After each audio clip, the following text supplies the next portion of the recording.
এ বাবাজির আবার এইরকম মা যাদের অন্ধকার কবরে আছে রে, ওই বাবা যাদের অন্ধকার কবরে আছে, একটু ভাইবা দেখো যুবক, আজকে তোমাকে একটা টাকা দেওয়ার মতো কেউ নাই। কারণ ঘরের মধ্যে মা থাকলে, বাবা থাকলে বিরাট বড় একটা ছায়া মাথার উপরে থাকে, ঠিক কিনা বলেন? ওই ছায়াটা যার মাথার উপর থেকে চলে যায়, ওই সন্তানগুলা বুঝতে পারে জিন্দেগি কত কষ্টের, জীবনটা যে যত কষ্টের, কত কষ্টের জিন্দেগি। যার ঘরে মা নাই, বাবা নাই, ওই সন্তানটা বুঝতে পারে। এই জন্য আল্লাহ রাব্বুল আলামিন বলছে, সন্তান মা বাবার দুইজনের কোনো একজন অথবা তাদের উভয় তোমাদের নিকট অসুস্থ হয়ে গেলে, বার্ধক্যের বয়সে চলে গেলে, ওই মা বাবারে কোনো দিন ধমক দিয়া কথা বলিও না, তাদের সঙ্গে চোখ রাঙ্গাইয়া কথা বলবা না, যাতে এরা উফ শব্দটা ব্যবহার করে। কারণ ভাইয়ের আমার, বন্ধুরা আমার, আমরা সন্তানগুলারে মোটা তাজা করার জন্য, আমাদেরকে মানুষের মতো মানুষ বানাইবার জন্য ওই বাবার যৌবনটা শেষ করে দিয়েছে, মায়ের যৌবনটা শেষ করে দিয়েছে। আর আমরা সন্তানগুলা উপযুক্ত হইয়া যখন ওই বাবারে কষ্ট দেই, মারে কষ্ট দেই, আমার আল্লাহর আরশটা তখন থরথর কইরা কাইপা উঠে। আল্লাহু আকবার কি বলা যাবে না? এই জন্য আমার আল্লাহ বলেন, ওয়াখফিদিল্লাহুমা জানাহাযুল্লি মিনার রাহমা। আল্লাহ কয়, সন্তান চোখ রাঙ্গাইয়া মা বাবার সঙ্গে কথা বলবা না, দুই হাত বের করে দিয়া মা বাবার সেবার মধ্যে মাশগুল হইয়া যাও, মা বাবার গোলামির মধ্যে মাশগুল হইয়া যাও। আমরা করতে বাধ্য, কারণ তাফসিরে রুহুল বয়ান প্রমাণ করেছে আমরা মা বাবাকে কেনই যত্ন করব না। কারণ ছোট্টবেলায় যখন মায়ের কোলে প্রস্রাব করেছে, অন্য একটা মানুষের নাকে দুর্গন্ধ লেগেছে, পায়খানা করেছি, অন্য মানুষের নাকের মধ্যে দুর্গন্ধ লেগেছে, কিন্তু মা বাবা কোনোদিন কয় নাই পেশাবের গন্ধ, প্রস্রাবের গন্ধ, পায়খানার গন্ধ, এইগুলা বলে নাই। দুই হাত দিয়া সন্তানের পেশাব পায়খানা পরিষ্কার করছে, ঠিক কিনা বলেন? এই জন্য যুবক আমার বাবাজিরা গো, কোনোদিন ওই মা বাবাকে কষ্ট দেওয়া যাবে না। আল্লাহ তাআলা শিখাইয়া দিছে, তোমরা দুই হাত বের করে দিয়া মা বাবার সেবার মধ্যে মাশগুল হও।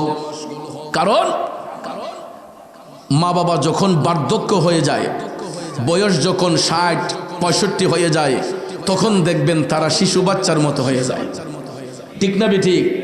কারণ বয়স যখন বাড়তে থাকে, মানুষের স্মৃতিশক্তি আস্তে আস্তে কমতে থাকে। আমরা একদিকে বড় হই আর মা বাবারা একদিকে বৃদ্ধ হয়, কথা বলেন ঠিক কিনা? তখন আমার রসুল বলেছেন, তোমরা তাদেরকে তোমাদের নিজেদের সন্তান বানিয়ে ফেলো।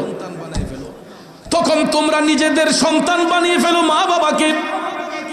কারণ যেই রকম ভাবে তোমাদের প্রস্রাব পায়খানা মা বাবা পরিষ্কার করছে, ওই মা বাবা যখন বার্ধক্যের বয়সে চলে যায়, তোমরা নিজ হাতে মা বাবার সেবা করো, মা বাবার পেশাব পায়খানা পরিষ্কার করো।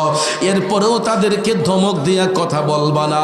আর আল্লাহ তাআলা বলছেন, যদি তোমার মা বাবা দুনিয়া থেকে চলে যায়, তোমরা আমি আল্লাহর কাছে এই আয়াতে পাকের ওসিলা ধরো, ওয়াকুর রাব্বির হামহুমা কামা রব্বায়ানি সগীরা। আল্লাহ কয়, আমার কাছে ডাক দিয়া কও, আল্লাহ আমার মা বাবার উপর তুমি রহম হইয়া যাও, দয়াশীল হইয়া যাও। যেমনি ভাবে ছোট্টবেলা আমার মা বাবা আমাকে লালন পালন করেছে, আদর সোহাগ দিয়েছে, যত্ন করেছে, আল্লাহ গো আমার মা বাবাকে তুমি আমি সন্তানের মতো মায়া করো, দয়া করো। সন্তান যখন চোখের পানি ছাইরা মা বাবার জন্য এই ফরিয়াদ করে রে বন্ধু, সন্তান যখন এই আয়াতের ওসিলা নিয়া আল্লাহর কাছে কান্নাকাটি করে, তাফসিরে রুহুল বয়ান প্রমাণ করে, ওই সন্তানের চোখের পানিটা জমিনে পড়ার আগেই আল্লাহ তার মা বাবার রুহের উপর খুশি হইয়া যায়। জুরে কি সুবহানাল্লাহ বলা যাবে না? বন্ধুরে,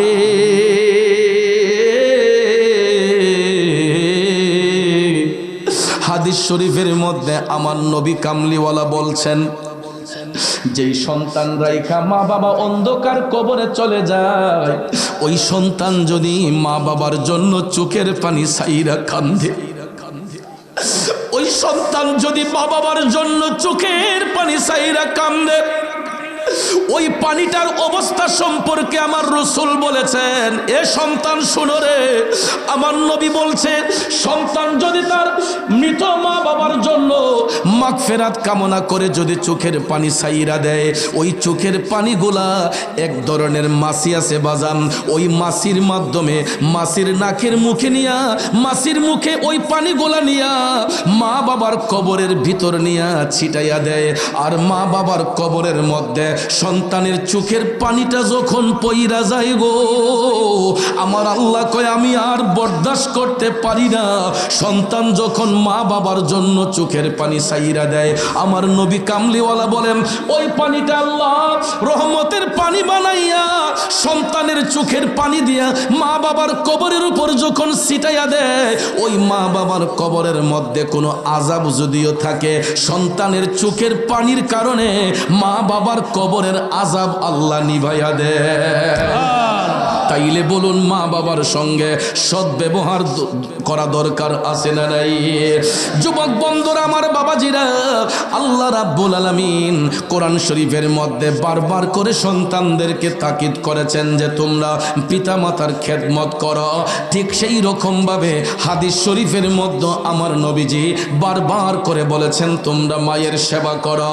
যুবক ভাইয়ার, আমার বন্ধুরা, আমার গভীর মনোযোগ, কারণ আমার রাসূল বলেছে তোমরা সন্তানগুলা মৃত্যু অবধি পর্যন্ত মায়ের কাছে ঋণী হয়ে আসো। কারণ সন্তান যদি মৃত্যুর আগের দিন পর্যন্ত মায়ের গোলামি করে, পৃথিবীর কোনো সন্তান ওই মায়ের এক ফোঁটা দুধের ঋণ শোধ করতে পারবে না। জোরে জোরে কন্যা আল্লাহু আকবার। বলুন তো আমরা মায়ের স্তন থেকে দুধ পান করছি কি করছি না?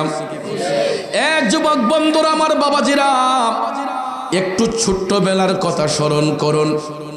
যেই দিন আমরা মায়ের লজ্জাস্থান দিয়ে দুনিয়ার মধ্যে আসলাম, সিজারের মাধ্যমে হোক, নরমাল ডেলিভারি হোক, মায়ের গর্ভ থেকে সন্তানটা যখন ভূমিষ্ঠ হয়, আপনারা বলুন তো ওই মুহূর্তে দুনিয়ার কোনো লিকুইড দুধ সন্তানের মুখে দেওয়া হয়?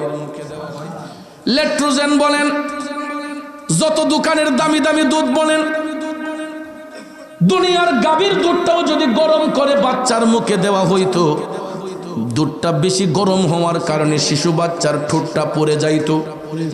দুধটা যদি ঠান্ডা হইতো, বাচ্চার পেটের মধ্যে ফুড পয়জন দেখা দিতে পারত।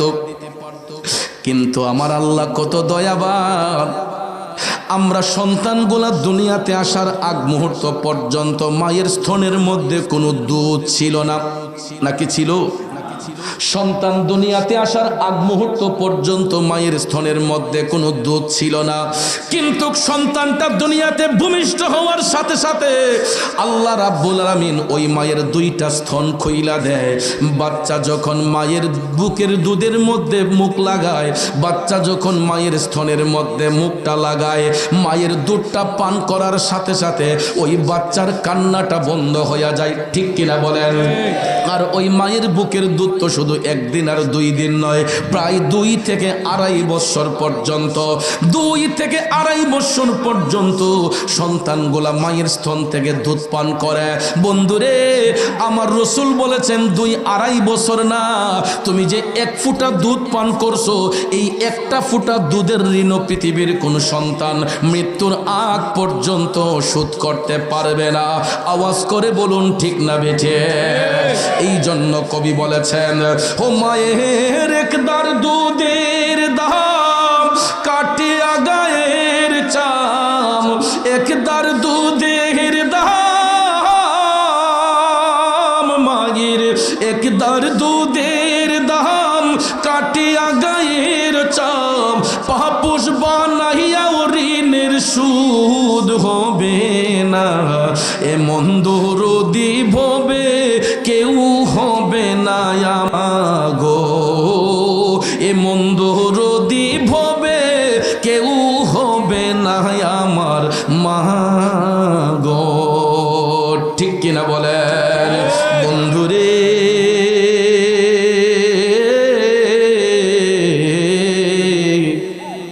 দেখবেন ছোট্টবেলায় আমরা যখন দুষ্টামি করেছি, খেলাধুলা করতে যাইয়া 2 বন্ধু ঝগড়া বেঁধেছি, পাশের বাড়ির একটা ছেলেরে মারছি, বাড়ির মধ্যে বিচার আসছে, মা দুঃখিনী দেখবেন পাগলের মতো হয়ে গেছে। বাচ্চার বাবা যাতে না শুনে দেখবেন ওই মাটা যাইয়া যেই বাড়ির ছেলেটারে মারছে, যেই বাড়ির ছেলের সাথে ঝগড়া করছে, ওই বাড়িতে যাইয়া দেখবেন ওই বাচ্চাটারে জড়াইয়া দইরা সুন্দর করে আদর সোহাগ ভালোবাসা দিয়ে কয় আমার ফুতের বিচার আমি করবো। এর আব্বারে কিন্তু শোনাইও না, ফুতের বাপরে শোনাইও না। মা আমার আপনার কতগুলা যন্ত্রণা সহ্য করেছে। আমরা যে ছোট্টবেলায় মায়ের স্তন থেকে দুধ পান করেছি, ওই মুহূর্ত আমরা মারে কত কষ্ট দিছি রে ভাই, কত দিকে দুষ্টামি করে চলে গেছি। মা দেখবেন পাগলেনির মতো যাইয়া খুইজা বাচ্চাটারে আনছে। আপনারা লক্ষ্য করে দেখবেন এই দুধের বাচ্চাগুলা যদি একটা মুহূর্ত মায়ের চোখের আড়াল হয়, মাটা দেখবেন সারাটা ঘর তছনছ করে ফেলে। আমার ফুট গেছে কই, আমার জাদু গেছে কই, কথা কোন ঠিক না বেঠে? মাটা পাগলের মতো হইয়া যায়। এ যুবক, ওই মারে আমরা ছোট্টবেলায় কত কষ্ট দিয়েছি, কত যন্ত্রণা দিয়েছি। আমার নবী বলছেন তোমরা যে ছোট্টবেলায় মাকে কষ্ট দিয়েছ, মার স্তন থেকে দুধ পান করেছ, মৃত্যুর আগ পর্যন্ত ওই সন্তান যদি তার মার গোলামি করে, একটা ফুটা দুধের ঋণ শোধ করা যাবে না। আর ভাইয়ের আমার, যেই সন্তানের উপর মা বাবা খুশি রে, ওই সন্তানটা আল্লাহর ওলি হইয়া যায়। আর যেই সন্তানের উপর মা বাবা নারাজ, সে আল্লাহর অভিশপ্ত হইয়া যায়, আল্লাহর কাছ থেকে লানত প্রাপ্ত হইয়া যায়। তাইলে বলুন, পিতামাতার সঙ্গে ভালো আচরণ করা দরকার আছে না নাই? জোরে বলেন আছে না নাই? এ বন্ধুরা আমার, বাবাজিরা রে, মায়ের সেবা কইরা আল্লাহর ওলি হয়েছিলেন হযরতে শেখ ফরিদ রহমাতুল্লাহ আলাইহি। আল্লাহর ওলি শেখ ফরিদের জীবনীটা পড়ে দেখবেন, তিনি খুব সাদামাটা একটা জীবন কাটাইতেন। শেখ ফরিদ খুব সাদামাটা জীবন কাটাইতেন, মার সেবা করতেন, সাদামাটা জীবন কাটাইতেন। কোনোদিন কারো কাছে ঋণের মুখাপেক্ষী হইতেন না। এমন মানুষ দুনিয়াতে আছে না নাই? কেউ দেখবেন মাথার উপরে ঋণের বোঝা থাকলে তার কোনো টেনশন থাকে না, ঋণটা যে পরিশোধ করতে হবে, পাওনাটা যে দিতে হবে, এই রকম টেনশন অনেকের মধ্যে থাকে না। আবার কিছু কিছু মানুষ দেখবেন তার মাথার উপরে যদি 1 টাকাও ঋণ থাকে, ওই লোকটা টেনশন করে কবে আমি আমার পাওনাটা শোধ করব। কথা কোন ঠিক না? মায়ের সন্তান শেখ ফরিদ, তিনি খুব সাদামাটা জীবন কাটাইতেন। বাজান, এখনো কিছু ভালো মানুষ পৃথিবীতে আছে বিদায় জগৎটারে আমার আল্লাহ টিকায়া রাখছে। আর নাইলে সকাল থেকে সন্ধ্যা পর্যন্ত আমি আপনি যতগুলা অন্যায় করি, পাপ করি, আমাদের পাপের কারণে এই জমিনটা কবেই ধ্বংস হইয়া যাইতো। আমি আপনি যেই জুলুম, নির্যাতন, অন্যায়, অত্যাচার করি, কবেই জমিনটা ধ্বংস হইয়া যাইতো। এখন পর্যন্ত কিছু কিছু ভালো মানুষ এই জমিনে থাকার কারণে, কিছু কিছু ভালো মানুষ জমিনে বিচরণ করার কারণে আমার আপনার হাজারটা অপরাধকে আল্লাহ তাআলা তাদের উসিলায় ঢাইকা রাখে। ঠিক কিনা বলেন? এই জন্য যুবক, আল্লাহর ওলি শেখ ফরিদ খুব সাদামাটা জীবন তিনি কাটাইতেন। কোনোদিন কারো নিকট তিনি ঋণের মুখাপেক্ষী হতেন না। প্রতিদিন তিনি ব্যবসা করতেন। ব্যবসা কইরা বাড়িতে যখন আসতেন, শোবার ঘরে যাইয়া শেখ ফরিদ চিন্তা করতেন, দেখি তো সারাটা দিন যে ব্যবসা করলাম, আমার কাছে কারো কোনো টাকা পয়সা পাওনা আছে নি। অনেকক্ষণ চিন্তা ভাবনা কইরা শেখ ফরিদ ভাইবা দেখে না, জানা মতো কারো কাছে কোনো টাকা পয়সা পাওনা নাই, ঋণ লেনদেন নাই। প্রতিদিন তিনি এইরকম ভাবে ব্যবসা বাণিজ্য কইরা শোবার ঘরে আইসা চিন্তা করতেন, আমার কাছে কোনো টাকা পয়সা কারো পাওনা আছে কিনা। তিনি ভাইবা দেখতেন, জানা মতো কারো কোনো লেনদেন নাই, পাওনা দাওনা নাই। ভাবতে ভাবতে ভাবতে হঠাৎ একদিন আল্লাহর ওলি শেখ ফরিদ তিনি ভাইবা একটা ঋণ খুঁজে পাইলেন, যে আমি তো ছোট্টবেলায় আমার মায়ের স্তন থেকে দুধ পান করেছি। কি পান করেছি? দুধ পান করেছি। এলাকাঙ্গের যুবকরা শোনো রে বন্ধু, শেখ ফরিদ প্রতিদিন খুঁজতে খুঁজতে একটা দুধের ঋণ খুঁজে বার করছে যে আমি তো ছোট্টবেলায় আমার মার স্তন থেকে দুধ পান করেছি, আমি তো আমার মায়ের কাছে ঋণী হয়ে আছি, মার কাছ থেকে এই ঋণের দাবিটা পরিশোধ করতে হবে। আমি মার কাছে দুধ খাইছি, এই দুধের ঋণ আমাকে পরিশোধ করতে হবে। এটা কি জীবনে সম্ভব? কথা কোন সম্ভব? সব ঋণ পরিশোধ করতে পারলেও মায়ের বুকের দুধের ঋণ পৃথিবীর কোনো সন্তান কোনো টাকা পয়সা সম্পদ দিয়া শোধ করতে পারবে না। যুবকরা আমার, ও বাবাজিরা আমার, গভীর মনোযোগ। শেখ ফরিদ সারাটা রাত বিছানার মধ্যে পাখির মতো ছটফট ছটফট করলেন। সারাটা রাত শেখ ফরিদ পাখির মতো ছটফট করলেন। কখন সকাল হবে তিনি মায়ের কাছে আইসা দুধের ঋণ মুক্ত নিবেন, কখন তিনি মায়ের কাছে আসবেন, মার কাছে দুধের ঋণের শোধ পরিশোধ করার আবদার করবেন। এই রকম ভাবে শেখ ফরিদ বিছানাটার মধ্যে ছটফট ছটফট করতেছেন। করতে করতে দেখা যায় রাত চলে গেছে। হঠাৎ করে দেখা যায় মসজিদের মাইকের মধ্যে এলান শোনা যায়, আসসালাতু খায়রুম মিনান নাওম। আল্লাহু আকবার।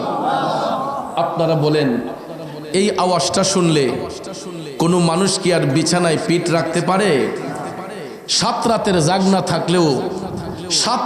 জাগনা থাকলেও যারা মুমিন মুত্তাকি পরহেজগার লোক হয় তাদের কানে যখন আসে আসসালাতু খায়রুম মিনান নাওম, ঘুম থেকে নামাজ ভালো, তখন আর কোনো মুমিন মুমিনা তারা বিছানার মধ্যে থাকে না। কথা কোন ঠিক কিনা? মসজিদের মাইকে এলান হলো আসসালাতু খায়রুম মিনান নাওম, ঘুম থেকে নামাজ ভালো। এই শব্দটা শোনার সাথে সাথে শেখ ফরিদের মায়ের চোখ থেকে ঘুম চলে গেল। মা দুঃখিনী জাগ্রত হইয়া তিনি অজু বানাইলেন। অজু বানাইয়া শেখ ফরিদের মা তিনি নামাজের জন্য প্রিপারেশন নিলেন। তিনি নামাজ পড়বেন। নামাজ পড়ার পরে শেখ ফরিদ তিনিও মসজিদের মধ্যে নামাজে গেলেন। বন্ধুরা আমার, বাবাজিরা আমার, মুমিন ব্যক্তি যারা হয়, আল্লাহওয়ালা ব্যক্তি যারা হয়, এরা একটা ওয়াক্ত নামাজ কাজা করে না রে বাজান, একটা ওয়াক্ত নামাজ তারা ছাড়ে না। আল্লাহর ওলি যারা হয় তারা অন্তরের মধ্যে সব সময় আল্লাহর ভয়ে জাগ্রত করে থাকে। ঠিক না বেঠে? সব সময় তাদের অন্তরে আল্লাহর ভয় থাকে। এই জন্য আল্লাহর ওলি শেখ ফরিদও তিনি নামাজ পড়ার জন্য মসজিদে গেলেন।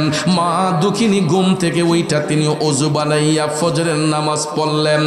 শেখ ফরিদ নামাজ পড়ে শিশির ভেজা সকালে তিনি যখন মায়ের ঘরের দিকে আসতেছেন, এমন সময় আয়েশা দেখে গো শেখ ফরিদের মা নামাজ শেষ কইরা মধুর কণ্ঠে কোরআন তেলাওয়াত করে।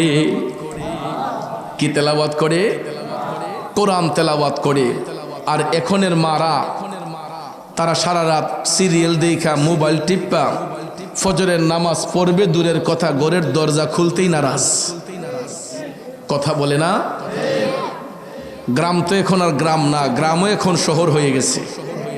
ঠিক না ঠিক? গ্রামও এখন শহর হয়ে গেছে। যুবক ভাইয়ার আমার, বন্ধুরা আমার,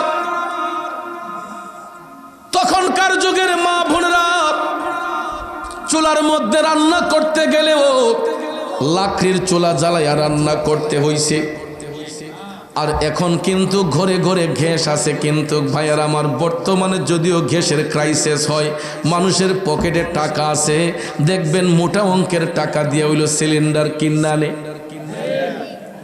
সমস্যা তো চতুর্দিকে। একদিকে তো সমস্যা না, একদিকে গ্যাসের দাম বাড়ছে, গ্যাস কোনো জায়গায় পাওয়াই যায় না। কথা কোন ঠিক না ঠিক?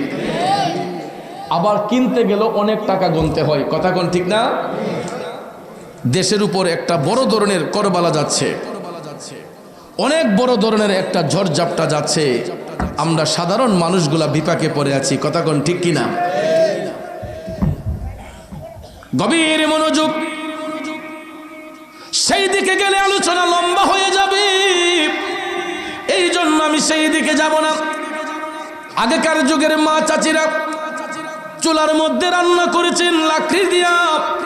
বন্ধুরা আমার, বাবাজিরা, তাদের নামাজ ঠিক ছিল, কোরআন তেলাওয়াত ঠিক ছিল, তাদের ঈমান আকীদা মজবুত ছিল। কিন্তু বর্তমান জামানায় আমাদের ঈমান আকীদা দুর্বল হচ্ছে, কিন্তু যুগ সামনের দিকে যাচ্ছে, ডেভেলপ হচ্ছে। অর্থনৈতিকভাবে আমরা জোরদার হলেও আমাদের ইমান আকীদা আস্তে আস্তে বরবাদ হইয়া যাইতেছে, ঠিক কিনা বলেন? বন্ধুরা আমার, বাবাজিরা, এখনকার সময়ে হাঁটি বাড়ি দিয়ে হাঁটলে পরে কোরআনের আওয়াজ শোনা যায় না, কিন্তু আগেকার সময়, আগেকার কথা কেন বলবো, আমরাও যখন ছোট্ট ছিলাম, আমরা যখন এলাকার মধ্যে থাকতাম, গ্রামে থাকতাম, তখন আমরা দেখতাম সকালবেলা অনেক বাড়ির উঠানের মধ্যে বাপ চাচারা তারা চাটি বিছাইয়া ফজরের নামাজ পড়ে কোরআন তেলাওয়াত করছে, মা বোনরা ঘরের ভিতরে তারা কোরআন তেলাওয়াত করছে, নামাজ পড়ছে, ঠিক না বেঠে? তখনকার সময় খাবার দাবারও মজা ছিল, এত রোগ বেমারও ছিল না। কিন্তু বর্তমানে যুগ যদিও উন্নত হয়েছে, কিন্তু দেখবেন মানুষের শরীরের মধ্যে রোগ বেমার বেশি, ঠিক না বেঠিক? এটার বাচ্চারা কথা বলো কেন বাবা? আপনাদেরকে খারাপ লাগতেছে? খুব কষ্ট করে সময়টা বের করেছি, সময় তো ছিল না। আজকে যে মাহফিলটা পাইছেন, এটা তো ভাগ্যক্রমে পাইছেন। এত শর্ট টাইমে কি আমি কোথাও মাহফিল দেই নাকি? আজকে আপনাদের নসিব ভালো, যেখানে প্রোগ্রাম ছিল বাঞ্ছারামপুর, নির্বাচনী প্রচারণার কারণে, নিষেধাজ্ঞার কারণে ওইখানে মাহফিলটা স্থগিত, যেই কারণে আজকে আপনাদেরকে আমি ডেটটা দিতে পেরেছি। নাইলে কি এত হস্তা ফাইলেছেন আমারে? অনেক কষ্ট করে পাইছি মিয়া। এত কথা বললে আপনারা আর আনছেন কে? আপনারা নিজের ওয়াজ করে নিতেন, একটা কথাও হবে না, ঠিক আছে? একটু দুরূদ শরীফ পড়ুন। আল্লাহুম্মা সাল্লি আলা সাইয়্যিদিনা মুহাম্মাদ নাবিয়ানা লানা মুহাম্মাদ নাবিয়ানা। মাশাআল্লাহ। লানা মুহাম্মাদ নাবিয়ানা শাফিয়ানা মাওলানা। বাবাজিরা আমার, বন্ধুরা আমার, বলতেছিলাম কি, আগেকার যুগের মা চাচিদের ঈমান আমল মজবুত ছিল, তাদের তাকওয়া মজবুত ছিল, এই জন্য তাদের হাতের খাবার গোলার মধ্যে বরকত ছিল। কিন্তু বর্তমান জামানার মধ্যে অনেক মাদের নামাজ নাই, পর্দা নাই, কোরআন পাকের তেলাওয়াত নাই, কথা বলেন ঠিক কিনা?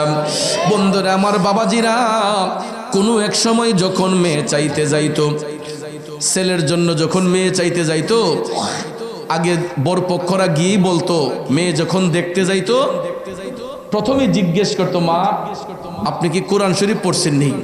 ঠিক না ঠিক? কোরআন শরীফ পড়ছেন নি গো মা? তখন যদি কইতো পড়ছি, মা সূরা ফাতিহাটা একটু শুনান, সূরা ইখলাসটা শুনান।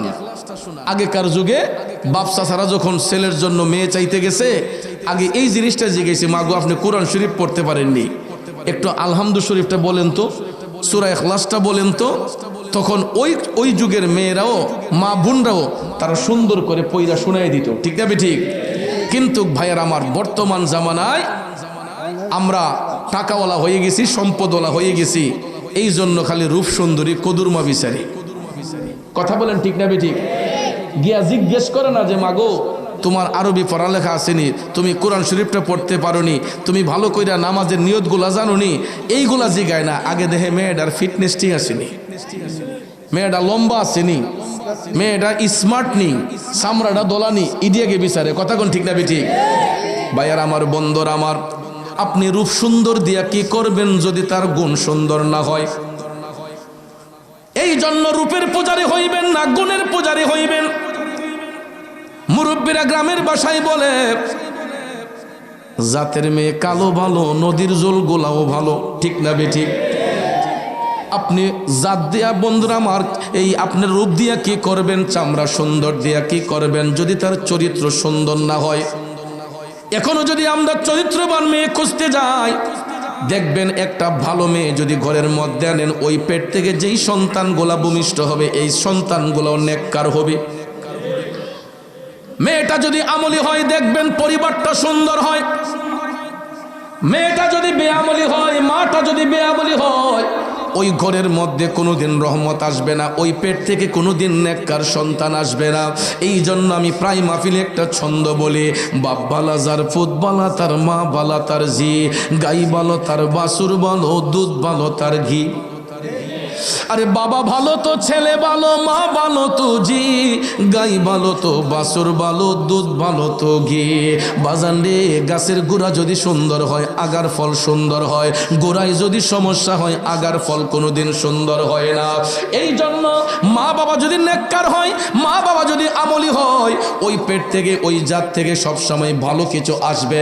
আর মা বাবার চরিত্রের মধ্যে যদি কোনো সমস্যা থাকে, তাইলে এই ঘর থেকে কোনোদিন নেককার সন্তান আসবে না। কথা বলেন ঠিক না বেঠে? এ বন্ধুরা আমার, বাবাজিরা, আল্লাহর ওলি শেখ ফরিদের মায়ের কথা বলেছিলাম। ওই মা ফজরের নামাজ পড়া শেখ ফরিদ মায়ের কাছে আসলেন। আইসা দেখে গো মা কোরআন তেলাওয়াত করতেছে। সুবহানাল্লাহ। মুসলমানদের উত্তম সংবিধান, মানব জাতির উত্তম সংবিধান মহাগ্রন্থ আল কোরআন। এই কোরআনকে আমরা ফলো করছি না বিদায় আজকে বিশ্বের দরবারে মুসলমানরা জায়গায় জায়গায় লাঞ্ছিত হচ্ছে, বঞ্চিত হচ্ছে। কারণ পৃথিবীর সবচেয়ে বড় বিজ্ঞান হচ্ছে মহাগ্রন্থ আল কোরআন। এর উপরে কোনো বিজ্ঞান নাই, এর উপরে কোনো দর্শন নাই। কথা বলেন ঠিক না? বাজান আমার, বন্ধুরা আমার, প্রত্যেকের বুক সেলফের মধ্যে তাকালে দেখা যায় শরৎচন্দ্রের বই আছে, ডেল কার্নেগির বই আছে, কত রাইটারের বই আছে। কিন্তু অনেক মুসলিম পরিবারের মধ্যে তাদের বুক সেলফে তাকাইলে একটা কোরআন শরীফ খুঁজে পাওয়া যায় না, একটা হাদিস শরীফ খুঁজে পাওয়া যায় না, একটা ওলি আল্লাহর জীবনী খুঁজে পাওয়া যায় না। ঠিক না বেঠে? আর কি বলবো দুঃখের কথা, অনেক পরিবারের মধ্যে গেলে একটা নামাজের মশলা যদি বিচারি, তখন 10 মিনিট লাগে নামাজের মশলাটা বাইর করে দিতে। কারণ নামাজের পরিবেশ নাই ঘরে। অনেক জায়গার মধ্যে গিয়ে যদি জিজ্ঞেস করি একটা নামাজের বিছনা দেন, কয়েকটা দিতাছি, দেখবেন আলমারি খুললা ওই যে সিফার ভিতরে বিদেশি একটা পাইছে গিফট, এটা রাখছে ভিতরে ঢুকাইয়া, জীবন একদিন খুললা নামাজও পড়ছে না। আছে না নাই? যুবক ভাইয়ের আমার, বন্ধুরা আমার, এই জন্য আমার রসুল বলেছেন নামাজি ব্যক্তিদের ঘরের পরিবেশ থাকবে এক ধরনের, আর বেনামাজির ঘরের সুরত থাকবে অন্য ধরনের। একটা নামাজি পরিবারের মধ্যে ঢুকলেই বোঝা যায় যে এই পরিবারটার মধ্যে একটা রহমত আছে, শান্তি আসছে। আর বেনামাজির ঘরের মধ্যে ঢুকলেই দেখবেন শুধু ঝগড়াঝাটি, মারামারি, কাটাকাটি। ঠিক না বেঠিক? এই জন্য যুবক আমার, বাবাজিরা, কয়দিন বাঁচবো একটু ডায়েরিটা হিসাব করে দেখেন না, জীবনের ডায়েরিটা একটু হিসাব করেন।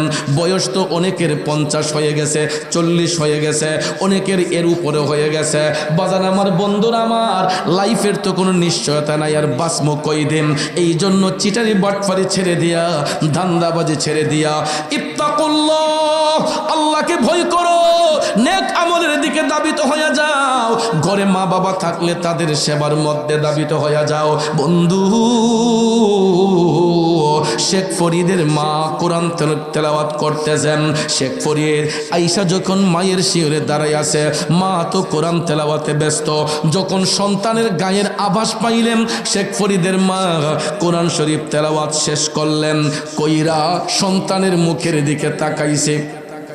সন্তানের মুখের দিকে তাকাইয়া কই, কিরে শেখ ফরিদ, তোর চোখ দুইটা আগুনের মতো লাল হয়ে আসে, জাদু তুই কি ঘুমাস নাই? ও শেখ ফরিদ, কিরে বাবা, রাতের বেলা কি তুই বিছানার মধ্যে ঘুমাস নাই? শেখ ফরিদ তখন ডাক দিয়ে বলতেছেন, মা, ও দরদি মা, আসলে গো মা, আমি তো সারাটা রাত্র ঘুমাইতে পারি নাই। কেন রে জাদু, ঘুমাস নাই কেন? শেখ ফরিদ ডাক দিয়া কই, মা, তোমার দুয়ার বরকতে তোমার সন্তান শেখ ফরিদ আজকে এত বড় হয়েছে গো মা। তোমার দুয়ার বরকতে পৃথিবীতে আমি এমন কোনো ব্যক্তি দেখি না যে তোমার সন্তান শেখ ফরিদের কাছে কোনো লেনদেন আছে। জানা সত্যি গো মা, আমি সবার পাওনা দাওনা পরিশোধ করে দিয়েছে। মা গো মা, ও দরদি মা, আমার একটা ঋণ এখনো বাকি আছে গো মা, ওই ঋণটা তো আমি এখনো শোধ করতে পারলাম না। মা ডাক দিয়া কয়, কেঁদে জাদু কি ঋণ তোর বাকি আছে? তখন শেখ ফরিদ আবেগপ্লুত কণ্ঠে ডাক দিয়া কয়, মা গো মা, আমি যখন শিশু ছিলাম, তোমার কোলের শিশু ছিলাম, আমি তো তখন তোমার স্তন থেকে দুধ পান করেছে মা, আমি তোমার স্তন থেকে দুধ পান করেছি মা গো। আমি তো তখন অবুঝ ছিলাম, শিশু ছিলাম, রোজগারি ছিলাম না, আমি তো অনেক দিন তোমার স্তন থেকে দুধ পান করেছে মা গো। আমি তো তোমার কাছে ঋণী হয়ে আছি, এখন আমি উপযুক্ত হয়েছি, আমার ইনকামিং সোর্স আছে গো মা, মোটামুটি আমি চইলাফেরা খাইতেছি, কিন্তু মা আমি তো তোমার কাছে ঋণী হয়ে আছি, আমি তোমার দুধের ঋণটা শোধ করতে চাই। বলো মা, কত টাকা দিলে তোমার দুধের ঋণটা শোধ হবে? আল্লাহু আকবার। আপনারা বলেন তো, মা কি সন্তানের টাকার পাগল, সম্পদের পাগল?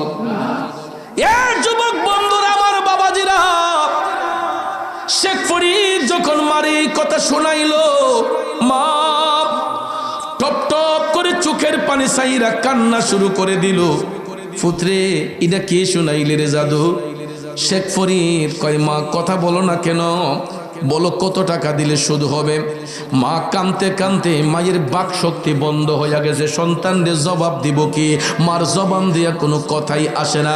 শেখ ফরিদ তখন ডাক দিয়া কয়, মা যদি টাকা না চাও, আমি সম্পদ দিয়া হইল তোমার দুধের ঋণ শোধ করব। তখনও মা কথা বলে না। এরপরে শেখ ফরিদ কয়, মা বুঝেছি, টাকা পয়সা তুমি কিছুই চাচ্ছ না, আমি তোমার গোলামি করতেছি গো মা, তোমার গোলামি কইরা হইল আমি তোমার ঋণ শোধ করব। এর পরের দিন থেকে শেখ ফরিদ ব্যবসা বাণিজ্য যাই করেন, তিনি সব সময় মায়ের সেবা করেন, সব সময় মায়ের যত্ন করা শুরু করলেন। করতে করতে দেখা যায়, একদিন নয়, 2 দিন নয়, 1 বছর নয়, 2 বছর নয়, টানা 12টি বছর, এক যুগ। কয় বছর? 12টি বছর পার করলো। 12 বছর এক টানা শেখ ফরিদ মায়ের সেবা করলো। ও যুবক শুনো রে, তোমরা তো মারে 500 টাকা 5000 টাকা দিয়া পরের মাসে জারি মারো, এবারে তোমারে গত মাসে অত টাকা দিছি, পারতাম না, আসেনি?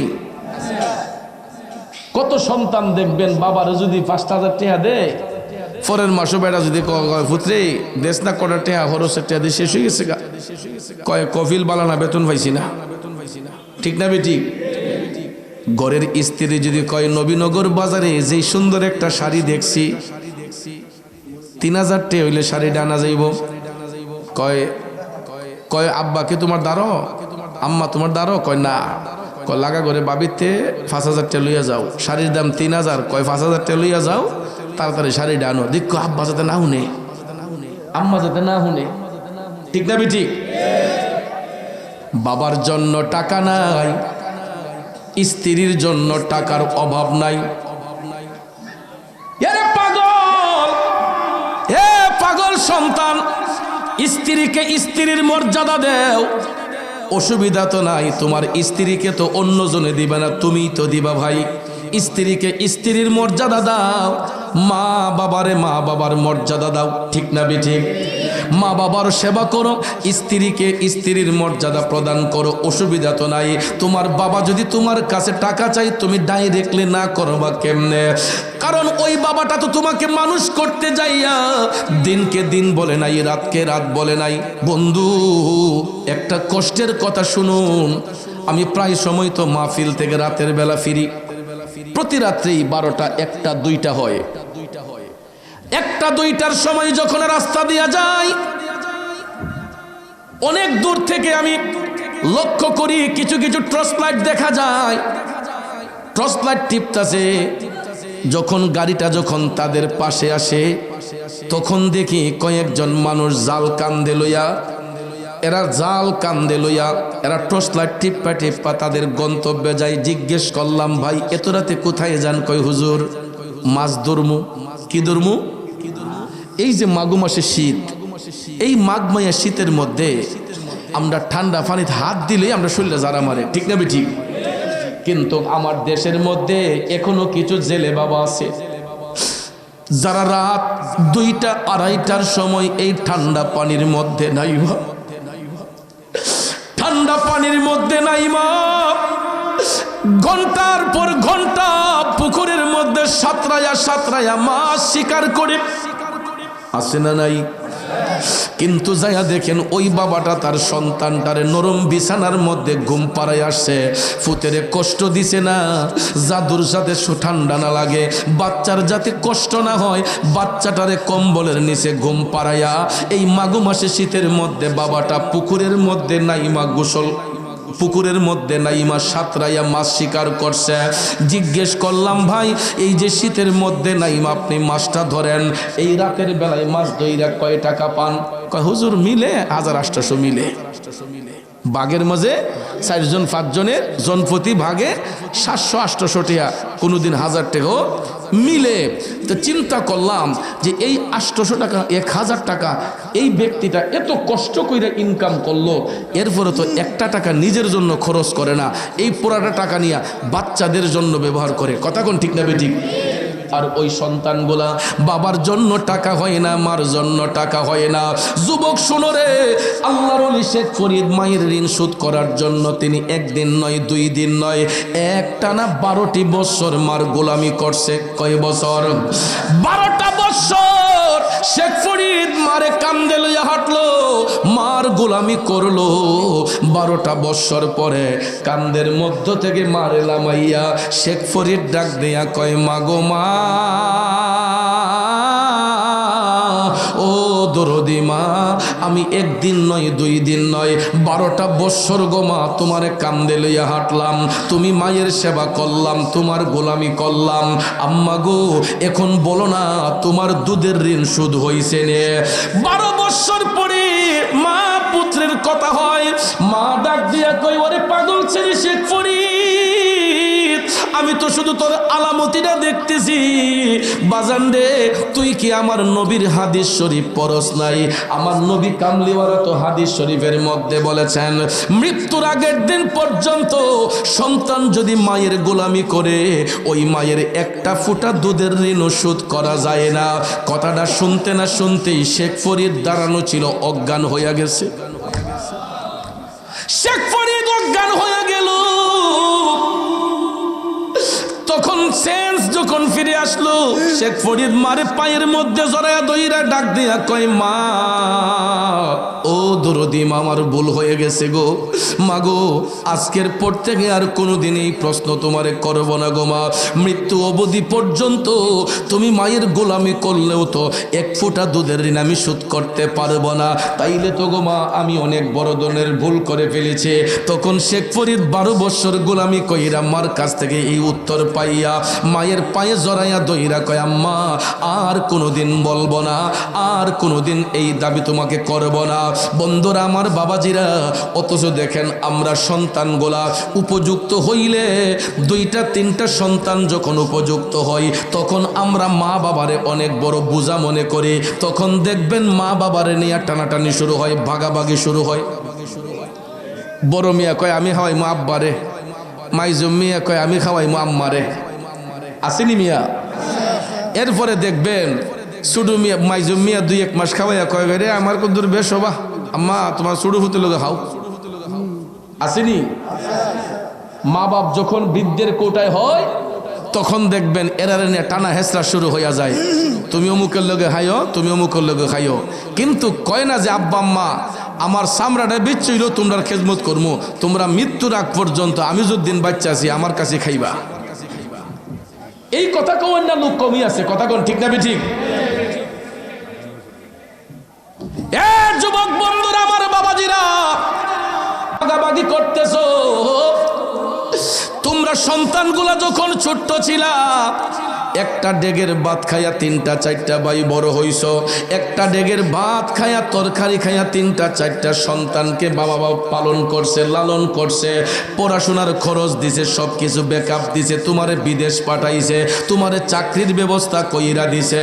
আর আজকে তুমি এই পুরস্কার মা বাবারে দিতেছো যে বড় হওয়ার সাথে সাথেই দেখা যায় ঘরে যখন স্ত্রী আসে, ওই স্ত্রীও ডাক দিয়া কয়, তোমার মা বাপ লইয়া খাওয়া আমার পক্ষে সম্ভব না। আমি তোমার ঘর করতাম আইছি, তোমার মা বাবার ঘর করতাম আইছি না। কই কি কয় না? গভীর মনোযোগ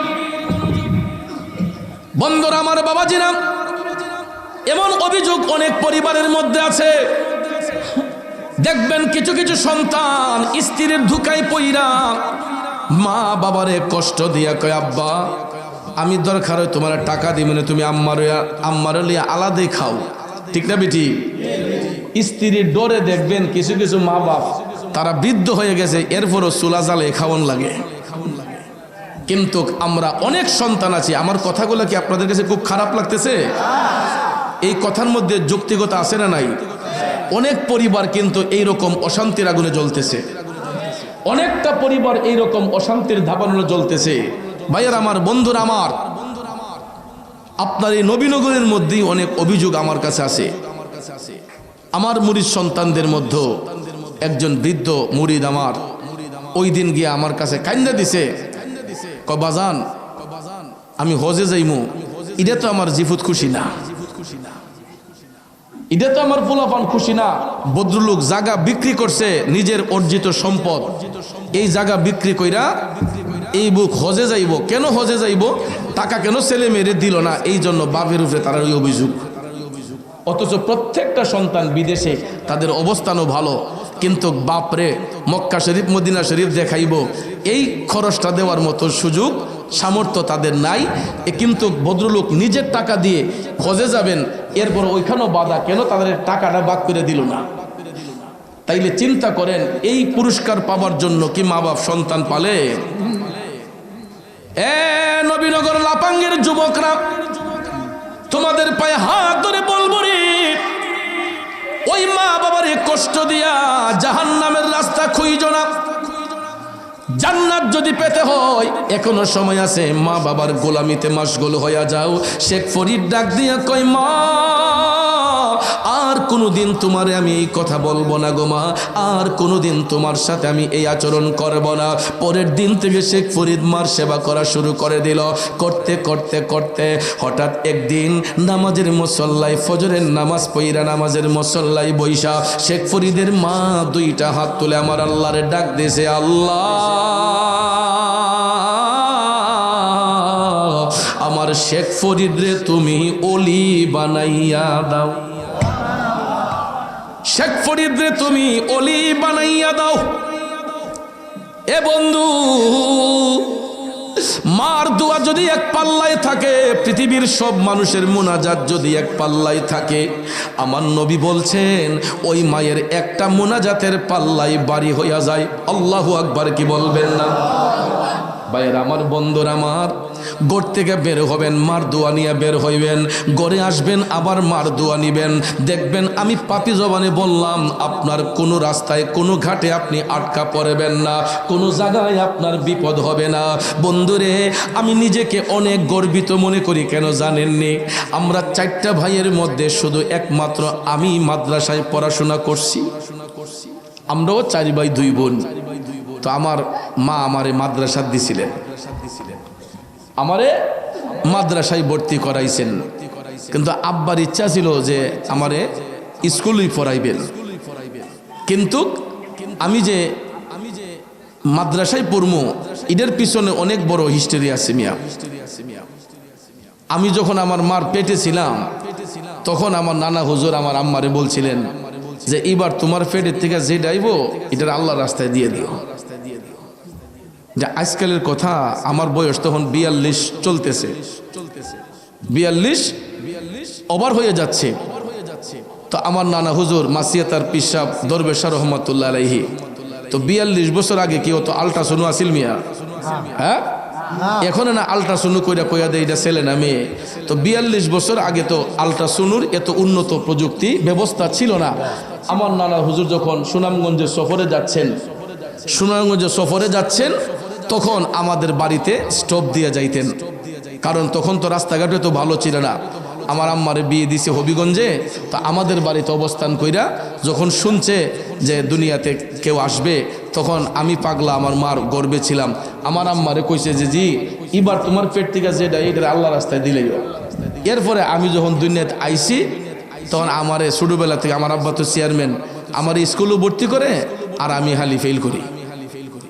স্কুলে ভর্তি করে পড়াশোনার মাঝে মনোযোগ নাই বলতেই নাই। এরপরে টাইনা টুইনা ফাঁসশালা ফাঁস করছি। কিন্তু ছোটবেলা থেকে আমার পাঞ্জাবি পরার শখ ছিল। কি ছিল? আমার শার্ট মাঠ কিনে দিলে এটা টাইনা ছিঁড়ে নিতাম। তা আমার পাঞ্জাবি পরার খুব শখ ছিল ছোটবেলা থেকেই। তখন অনেক হুজুর আওয়াজ আইলে আমি গিয়া ওই ফারি না ফারি মাইকটা আতুলই ওই একটা গজল গাই লিতাম। তখন আমার খালি স্কুলে দেয়, আমি খালি ফেল করি। আর স্যারেরা আব্বার কাছে বিচার দেয়, আব্বাই আম্মার লোকে চেতাচিতি করে। হ্যাঁ, আমার ইজ্জত মেরে নিতেছে, পড়ালেখার মাঝে ভালো না, খারাপ রেজাল্ট করে। 5 যখন পাস করছি তখন টাইনা টুইনা পাস করছি। এরপরে দিছে, আমি কলি মাদ্রাসা দিলাম, মাদ্রাসা একটু দূর দিকে, আমার মাদ্রাসা দেয় না। এরপরে দিছে স্কুলে ভর্তি করে, হাই স্কুলও। ক্লাস 6 যখন ভর্তি হয়েছি, এও মনোযোগ নাই পড়াশোনার। 10 বিষয়ে পরীক্ষা দিছি, 8টার মাঝে ফেল করে লিছি। ছাত্রটা কি বালা, 10টার মাঝে পরীক্ষা দিয়ে কটা ফেল, 8টা তুই ফেল মিয়া। এরপরে তখন চেয়ারম্যানের ভূত, স্যারেরা কয় কিতা করন যায়, হেদি পড়ালে মানে মনোযোগ নাই। আব্বার কাছে রেজাল্ট শিট আইছে, আব্বা তয়া কয় হেরে ওহন গরুর হাঁপাডামো, আর পড়ালে দরকার নাই, আমার গৃহস্থী দেখবো। এরপরে আম্মা করে বাজানে কইছিল এর মাদ্রাসা দিবার লেগে, আমরা মনে কোনো ভুল করতেছি। তখন আব্বা কয় দেখো তোমার যেটা আবার লাগে দি করো। এরপরে আম্মা কি করছে, আমার আইনা দিছে মাসিয়াতা, আমার নানার বাড়ি সানফুর মার সাথে ভর্তি করে দিচ্ছে। ইহান আইয়া যখন মার আদর পাই না, তো মার আদর না পাইয়া 1 বছর 2 বছর ফুইরে ওই। এরপরে দেখি আবার এটা একটু আমরার উল্টা মাদ্রাসা, বুঝছেন, আমরা লাইনের না। তো যাক 2 বছর পড়ার পরই আবার এলাকাত নিচে নিয়া সুন্নি মাদ্রাসাত ভর্তি করছে।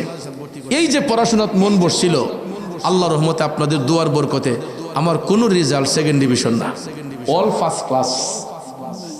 একমাত্র আমার নানা হুজুর দরবেশ রহমতুল্লাহ দোয়া করছে বিদায়, আর আপনাদের দোয়া আছে বিদায়, মা বাপের দোয়া আছে বিদায়, মাদ্রাসাত পইরা আজকে কোরআন সুন্নাহর কথা বলি দেশ বিদেশ ঘুইরা।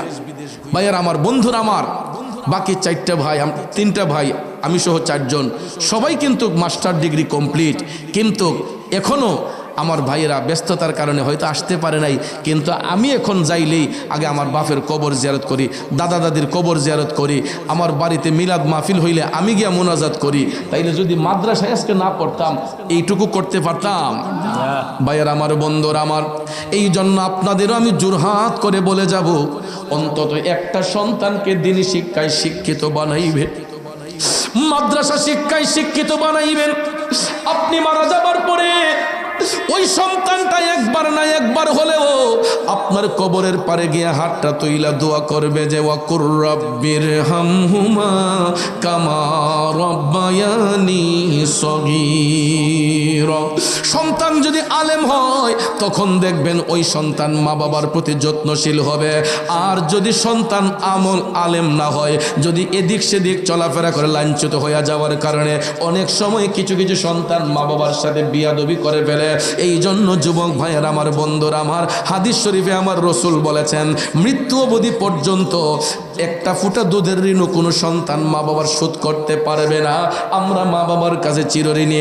এই জন্য লাপাঙ্গের ভাইদেরকে বলবো, যার ঘরে মা আছে বাবা আছে, ওই মা বাবার সঙ্গে কোনোদিন ধমক দিয়া কথা বলবেন না। আজকের মাহফিলটা শেষ করে বাড়িতে যাইয়া বলবেন, আব্বা মুরাদ হুজুর বইলা দিছে তোমার পায়ে দইরা মাফ চাইতে। মারে গিয়া কইবেন, আম্মা তোমার পায়ে দইরা মাফ চাইতে হুজুর বইলা দিছে। দেখবেন পাপি জবানে বলে যাচ্ছে, আপনার বাবার চোখের পানি, মায়ের চোখের পানি টপ টপ করে ঝরবে। আর ওই মা বাবার সন্তানরে জড়াইয়া দইরা কান্দা কইব, ফুট যা, আর জীবনে কোনোদিন এইরকম ভুল করিস না। মা বাপ সন্তানরে কষ্ট দেয় না মিয়া, আমরা কষ্ট দিই। মা বাপ সন্তানদের সবসময় ক্ষমা দেয়, কথা কোন ঠিক না? এই জন্য আমি আবার লাপাঙ্গের যুব সমাজকে বলবো, যাদের ঘরে মা আছে বাবা আছে তাদেরকে কোনোদিন কষ্ট দেওয়া যাবে না, মা বাবার সঙ্গে সৎ আচরণ করবেন। আমি গতকালকে শবে বরাতের রাত্রে কত মানুষ যাইছে আমার কাছে কান্নাকাটি করছে, হুজুর আব্বার জন্য দোয়া করেন, আম্মার জন্য দোয়া করেন। এই জন্য যুবক ভাই, আজকে আমরা চোখের পানি সাইরা সাইরা মা বাবার জন্য দোয়া চাই। আব্বা আম্মা যারো নাই সংসারে মাফ কইরা দাও নূর নবীর খাতিরে।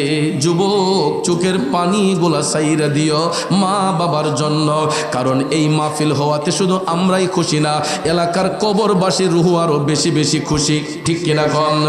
এলাকার কবরবাসীর রুহ আরো বেশি বেশি খুশি।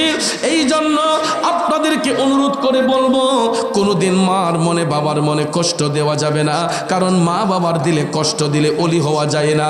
আর যারা মা বাবার সঙ্গে সদ্ব্যবহার করবে এরা আল্লাহর বন্ধু হবে, এরা আল্লাহর ওলি হবে। তাইলে বলুন আমরা আল্লাহর ওলি হতে চাই কি চাই না? কারা কারা চাই দুই হাত তুলে দেখাই। নারায়ে তাকবীর, নারায়ে রিসালাত, আহলে সুন্নাত ওয়াল জামাত। বন্ধুরা আমার, এই মাহফিল হওয়াতে আপনারা খুশি না? না, লাগতো না। যাক আলহামদুলিল্লাহ। তো এই মাহফিল হওয়াতে আমরা সবাই খুশি।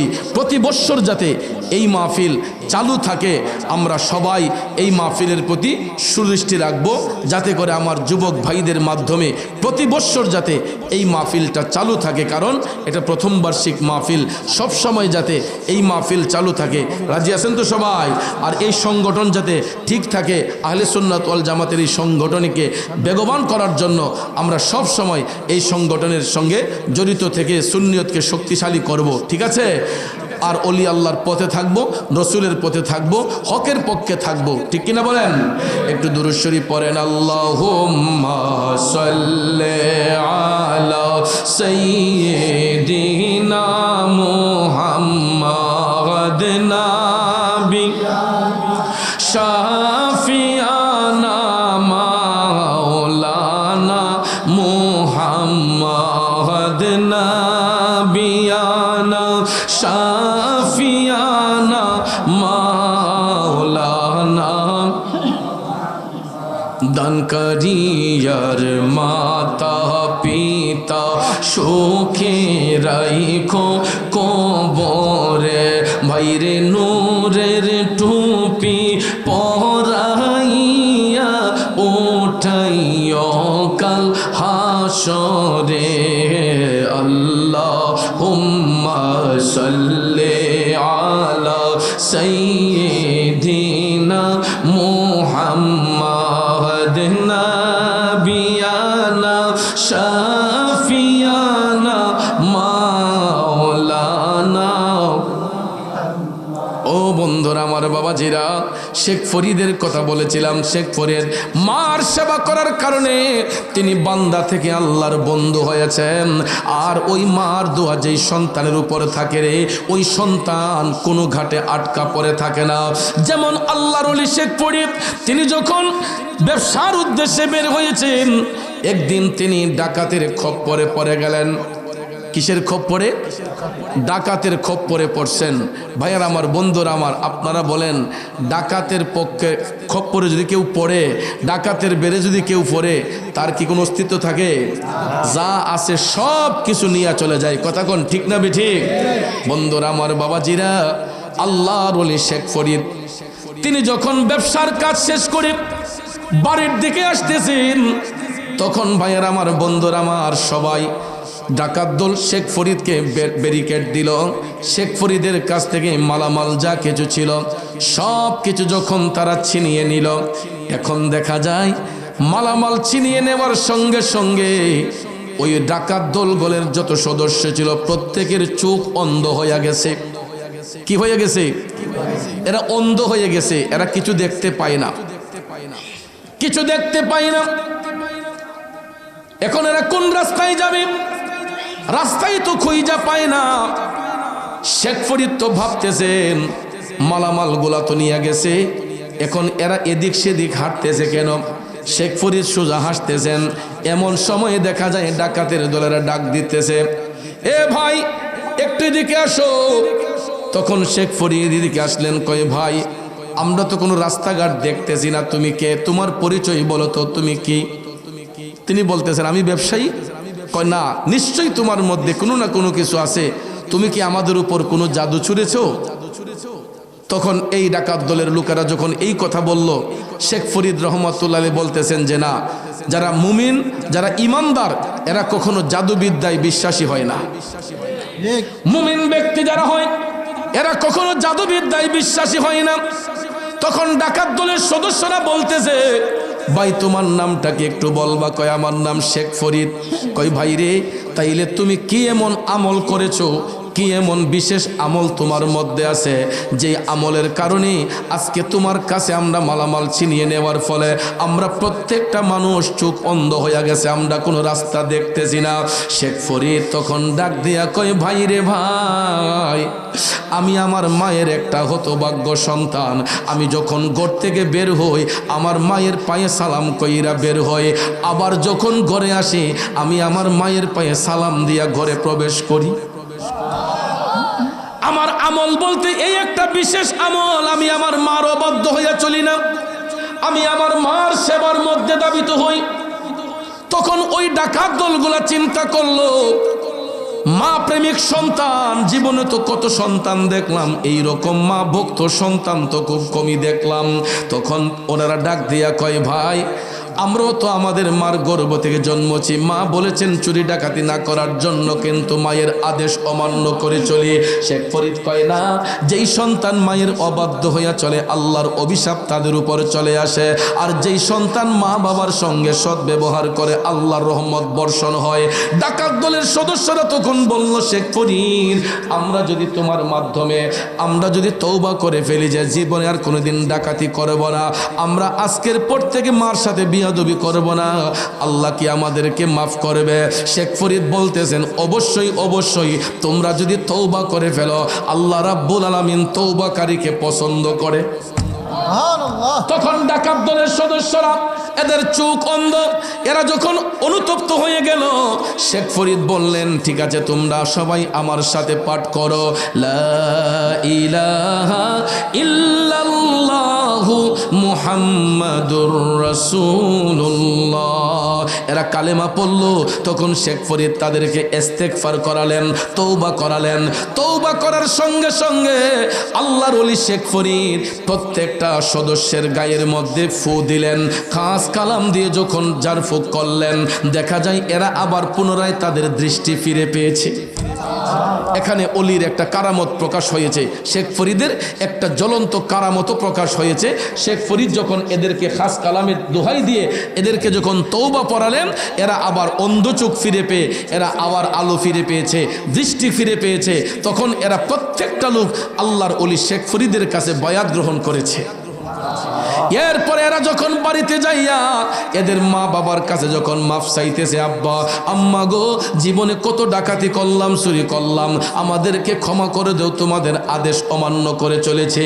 আজকে এমন একজন ব্যক্তির সান্নিধ্য পেয়েছি, ওই লোকটার সহবতে যাওয়ার কারণে আজকে আমাদের অন্ধ চোখ আমরা ফিরে পেয়েছে।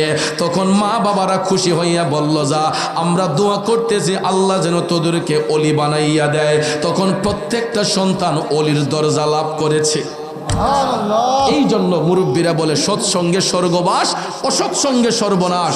সঙ্গ যদি ভালো হয়, একটা খারাপ ঘরের সন্তানও ভালো হইতে সময় লাগে না, আর সঙ্গ যদি খারাপ হয় ভদ্র ঘরের সন্তানটাও নষ্ট হতে সময় লাগে না, ঠিক কিনা বলেন? এই জন্য যুবক ভাইয়ের আমার, আল্লাহ রাব্বুল আলামিন যেন আমাদেরকে যেন এমন পথে পরিচালিত করেন, আমরা যেন সৎভাবে চলতে পারি, আমরা যেন নেক আমল করতে পারি। আর বিশেষ করে এই যে নির্বাচন সামনে, নির্বাচনকে সামনে রেখে অনেক প্রতিদ্বন্দ্বী প্রার্থী আপনাদের কাছে আসবেন, যাইবেন, দোয়া চাইবেন। নির্বাচন মানে প্রতিহিংসা নয়, নির্বাচন হলো প্রতিদ্বন্দ্বিতা, ঠিক না ঠিক? নির্বাচন প্রতিদ্বন্দ্বিতা। আল্লাহ পাক ফয়সালা করবেন কাকে যোগ্যতার আসনে বসাইবেন। কাজী নাজমুল হোসেন তাপস ভাই দোয়া চেয়েছেন, আরও অন্যান্য প্রার্থীরা দোয়া চাইতে পারেন, কিন্তু কখনো মারামারি কাটাকাটি দানাহানিতে আমরা যাব না। কারণ 12 তারিখের পরে নির্বাচন শেষ, এরপরে আবার ঠিকই আমরা একই বাজারে বাজার করব, একই হাটে হাট করব, আমরা একই জানাজার মাঠে গিয়ে জানাজা পড়ব, আমাদের মধ্যে আবার আন্তরিকতা ফিরে আসবে। কিন্তু এই কিছুদিনের জন্য আমরা এই সমস্ত কাজ আমরা করব না, এই সমস্ত কাজ আমরা করব না, মারামারি কাটাকাটিতে যাব না, হিংসা নিন্দাতে যাব না। আমরা এক ভাই আরেক ভাইয়ের পাশে থাকব। আমাদের নাগরিক অধিকার, আমরা আমাদের এই ইমানি দায়িত্ব আমানতটা আমরা যাকে পছন্দ হয় তাকে আমরা অর্পিত করব। ঠিক আছে? আল্লাহ পাক যেন আমাদেরকে দাঙ্গা হাঙ্গামা থেকে, ফেসাদ থেকে যেন আল্লাহ মুক্ত করেন। তো যাক, আলহামদুলিল্লাহ। একজন ভাই জানতে চেয়েছেন মিলাদে কিয়াম করা নাকি বেদাত, শিরক, আমরা নাকি চেয়ার খালি রাখি, নাউজুবিল্লাহ। না, এটা কখনো না। মিলাদে কিয়াম করা মানে কি নবীজিকে সালাম প্রদর্শন করা, তাজিমের মাধ্যমে রসুলকে সালাম দেওয়া। এটা তো আসলে বলতে বলতে আমরা অভ্যস্ত হয়ে গেছি। এখন আমরা বেদলিলে স্বীকার করি মিলাদ কিয়াম জায়েজ। কথা কোন ঠিক না ঠিক? আর দলিল চাইলে সবচেয়ে বড় দলিল হলো যারা মদিনা শরীফ যান, নবীজির রওজা শরীফে, মদিনা শরীফ যান না আজি সাহেবরা? মক্কা ছেড়ে তো মদিনা শরীফ আগে যাই আমরা, মক্কার জিয়ারত শেষ করে, বা অনেকে আগে মদিনা শরীফ যায়, পরে আবার মক্কাতে আসেন। তো মদিনা শরীফ গেলে আপনারা দেখবেন যখন নবীজির রওজা শরীফে ঢুকবেন তখন একটা দরজা আছে। এই দরজাটার নাম হচ্ছে বাবুস সালাম। নাম কি? বাবুস সালাম। সবচেয়ে বড় দলিল তো এটাই, নবীজির রওজা শরীফে ঢুকতে গিয়ে যে দরজাটা আছে এই দরজাটার নাম হচ্ছে বাবুস সালাম, অর্থাৎ সালামের দরজা। এই দরজা দিয়ে ঢুকলে আমার নবীরে সালাম দিতে হয়। কি বলে? আসসালাতু আসসালামু আলাইকা ইয়া রাসূলুল্লাহ, আসসালাতু আসসালামু আলাইকা ইয়া হাবিবাল্লাহ। আবার কেউ ইয়া নবী সালামু আলাইকা, ইয়া রাসূল সালামু আলাইকা। তখন কি আপনারা বলেন কেউ কি বইয়া দেয় না খারইয়া দেয়? খারইয়ার তো টাইম নাই। হাইটা হাইটা হাইটা হাইটা নবীরে সালাম দিতে দিতে হাইটা হাইটা সালাম দিয়ে আবার বের হতে হয়। কথা কোন ঠিক না ঠিক? বসার কোনো কায়দা নাই। কিন্তু আমরা তো এই মাজলিসগুলোতে বসার একটা পরিবেশ পেয়েছি। যখন কিয়ামে মুস্তফা হয়, আমরা যদিও বাংলাদেশে আছি নবীজি রওজা শরীফে, এখান থেকে আমরা নবীর দিকে রজ্জু হইয়া যাই যাতে রসুল আমাদের সালামখানা গ্রহণ করেন। ঠিক না ঠিক? এই জন্য আমরা মিলাদে কিয়ামে মুস্তফায় দাঁড়াইয়া নবীরে সালাম দেই। এটা বেদাতের কোনো কাজ না। আর যদি বেদাত হয়ে থাকে এটা বেদাতে হাসানা, উত্তম ভালো জিনিস, যেটা করলে পরে সমাজ ভালো হয়, মানুষ শান্তি পায়, মানুষের আত্মা শুদ্ধ হয়। এই জিনিসটা করা কোনো নিষেধের কোনো কাজ নেই। তো যাক, যারা দেয় না তারা না দেখ, আমাদের কিছু যায় আসে না।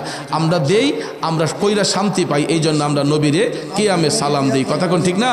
তো যাক ভাই, এগুলা নিয়ে কখনো ফেতনা করতে নাই, ফেসাদ করতে নাই।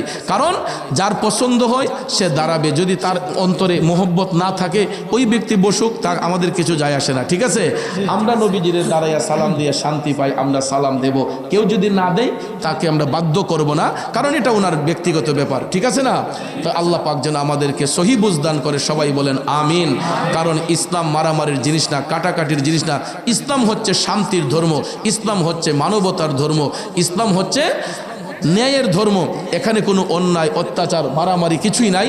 আমরা সত্যের পথে থাকবো, হকের পক্ষে থাকবো। আসুন আমরা নবীজিকে সালাম দিয়ে আরেকটা জিকির করব। ঠিক আছে ইনশাল্লাহ? যেই জিকিরটা নবীনগরের একটা সেরা জিকির হবে ইনশাল্লাহ, আদবের সহিত। আর যদি কোনো ছেলে হাসি ঠাট্টা করো, আমি তোমাদেরকে অনুরোধ করে বলবো, আমি বললাম ডাইরেক্ট বেজ্জতি করে ফেলবো। আমার এই অভ্যাস আছে, কারণ ওই দিন আমি কয়েকটা মাহফিলে কয়েকজনকে একবার বড় মজলিসে শরম দিয়ে দিছি। কারণ জিকির কোনো ঠাট্টা মস্কারের এবাদত না। জিকির হলো আফদালুল এবাদত, উত্তম এবাদত, যা করলে মানুষের আত্মা শুদ্ধ হয়। আর যদি কেউ দাঁত বের করে হাসার ইচ্ছা থাকে, আপনি আল্লাহর হস্তে প্যান্ডেল থেকে বাইর হইয়া ইচ্ছে মতো গিয়ে হাসছেন, নাচছেন, এটা আপনার খুশি। কিন্তু আমার প্যান্ডেলের ভিতরে আমি যতক্ষণ থাকবো, জিকির করা অবস্থায় কোনো রকমের হাসি ঠাট্টা মস্কারা করা যাবে। আর যদি কেউ করেন তাহলে কিন্তু জিকির বন্ধ করে ওই দিনের মতো লাফাং যে বন্ধ করে দিয়েছিলাম দিয়ে একবারে ডাটকা শরম দিয়ে দিব, যাতে জীবনের শিক্ষা হয় বড় মজলিসে। তো যাক আলহামদুলিল্লাহ, কারণ আমরা জিকির আল্লাহ আল্লাহ আল্লাহ আল্লাহ আল্লাহ, তোমার মতো দরদি কেউ নাই, ও গো ইলাহি তোমার মতো দরদি কেউ নাই। মাশাআল্লাহ, নাম স্মরণে ঘূর্ণি দানে দয়া ভিক্ষা চাই, ও গো ইলাহি তোমার মতো দরদি কেউ নাই। মাশাআল্লাহ, আল্লাহ আল্লাহ আল্লাহ আল্লাহ আল্লাহ আল্লাহ, ও গো ইলাহি ও গো ইলাহি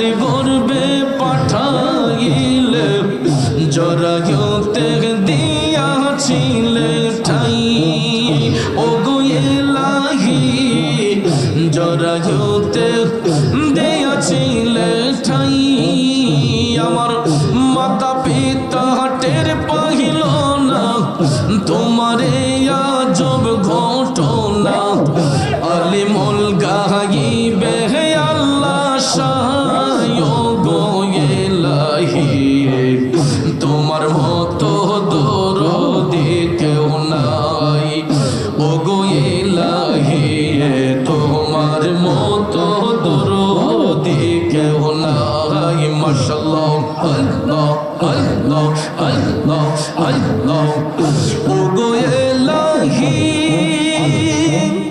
কি সুন্দর দেহ বানাইয়া এই ভবে দিলা পাঠাইয়া তাই তো আমরা করতেছি বহরাই ও গো এলাহি তাই তো আমরা করতেছি বহরাই ও গো এলাহি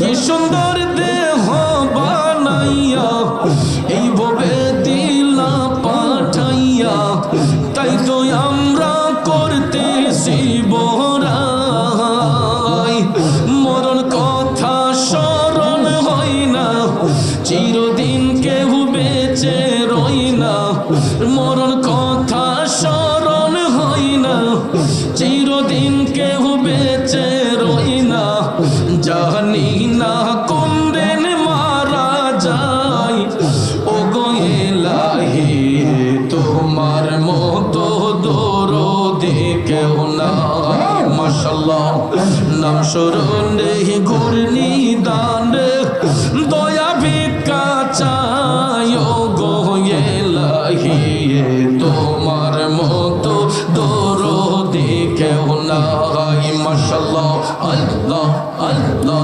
আল্লাহ আল্লাহ আল্লাহ ও গো এলাহি ও গো এলাহি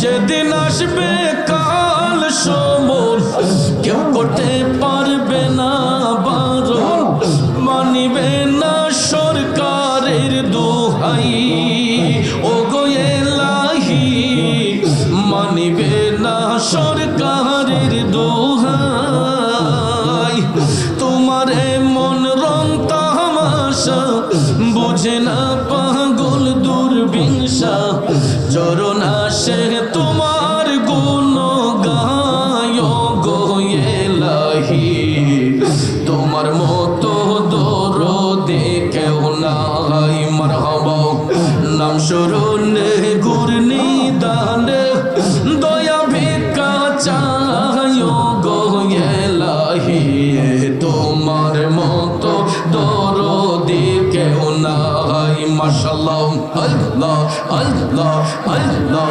আল্লাহ আল্লাহ আল্লাহ আল্লাহ আল্লাহ আল্লাহ আল্লাহ আল্লাহ আল্লাহ আল্লাহ আই মোহাম্মদ কামলি ওয়ালা আই রে আমার বুকে আই মোহাম্মদ কামলি ওয়ালা আই রে আমার বুকে ডাকে যে তোর পাগলেরা দয়াল রে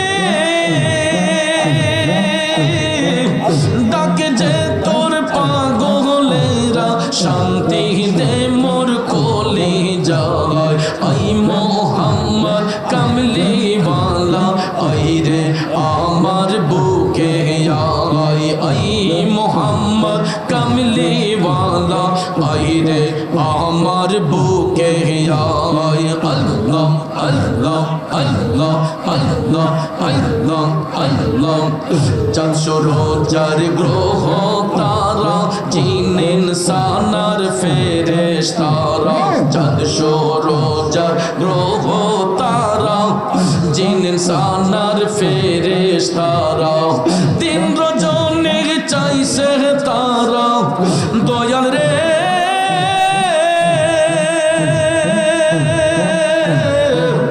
ও দয়াল রে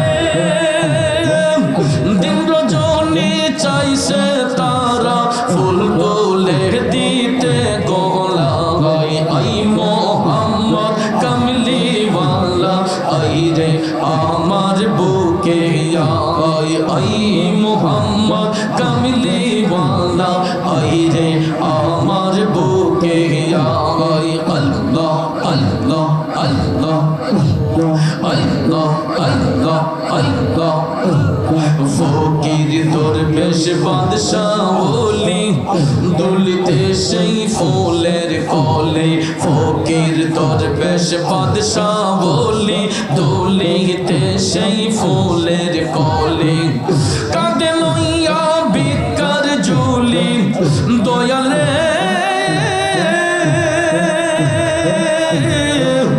ও দয়াল রে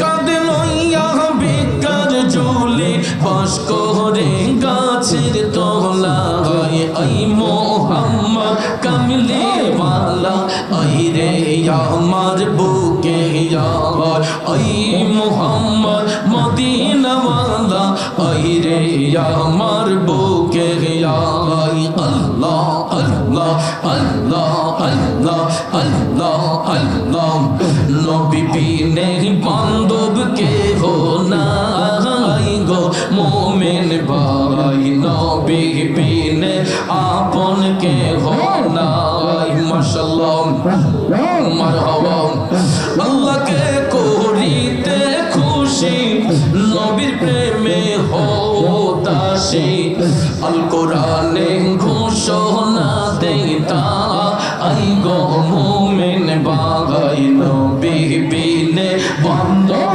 কে হো নাই মাশাআল্লাহ আল্লাহ আল্লাহ আল্লাহ আল্লাহ নবীজি ও নবীজি মাশাআল্লাহ মারহাবা নবী বিনে বান্ধব কে হো না আই গো মুমিন ভাই নবী বিনে আপন কে হো না মারহাবা আল্লাহ আল্লাহ আল্লাহ আল্লাহ মা বাবা আত্মীয় স্বজন স্ত্রী আর কন্যা গো সবার চাইতে নবীজি আপন মাশাআল্লাহ নবীজি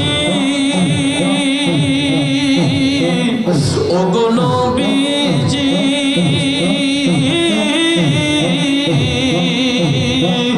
মা বাবা আত্মীয় স্বজন স্ত্রী আর কন্যা গো সবার চাইতে নবীজি আপন নবীজিকে জানের চাইতে অধিক ভালো না বাসিলে নবীজিকে জানের চাইতে অধিক ভালো না বাসিলে হাদিসে কয় তাহারি মান্নাই গো মুমিন ভাই নবী বিনে বান্ধব কে হো নাই আমার নবী বিনে আপন কে হো না আই গো মুমিন ভাই নবী বিনে দরদি কেউ নাই মাশাআল্লাহ মারহাবা নবীজি ও নবীজি মাশাআল্লাহ মারহাবা বনের জহরে শির চত্বর ধরে মেঘমালা ছায়া দিত ভাই মারহাবা মাশাআল্লাহ বনের জহরে শির চত্বর ধরে এই ফুলার একটা থাপ্পড় দেন এটা থাপ্পড়াতে লাল করে লাল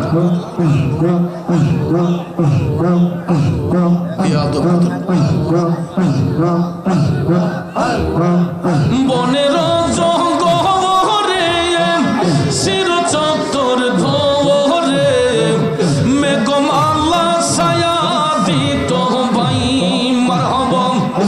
সকল মজে যাও দেখিয়া মা হালিমা এই সমস্ত মজে যাও দেখিয়া মা হালিমা চরণ তলে সইপা দিতেন ঠাই গো মোমেন ভাই নবী বিনে বান্ধব কেহ নাই মারহাবা নবী বিনে আপন কেহ নাই গো মোমেন ভাই নবী বিনে দরদে কেহ নাই মারহাবা আল্লাহ আল্লাহ আল্লাহ আল্লাহ আল্লাহ আল্লাহ আল্লাহ আল্লাহ মুর্শিদ পরশ মনি গো লোহা রে বানাইলো কাঞ্চা সোনা মুর্শিদ পরশ মনি গো লোহা রে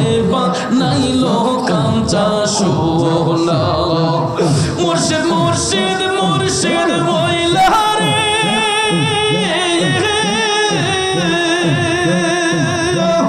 মুর্শিদ মুর্শিদ মুর্শিদ বইলা সদাই করে জপনার সদাই করে জপনা লোহা রে বানাইলো কাঞ্চা সোনাই আমার মুর্শিদ পরশ মনি গো লোহা রে বানাইলো কাঞ্চা সোনা আল্লাহ আল্লাহ আল্লাহ আল্লাহ আল্লাহ আল্লাহ মুর্শিদ নামটি যে করছে সাধ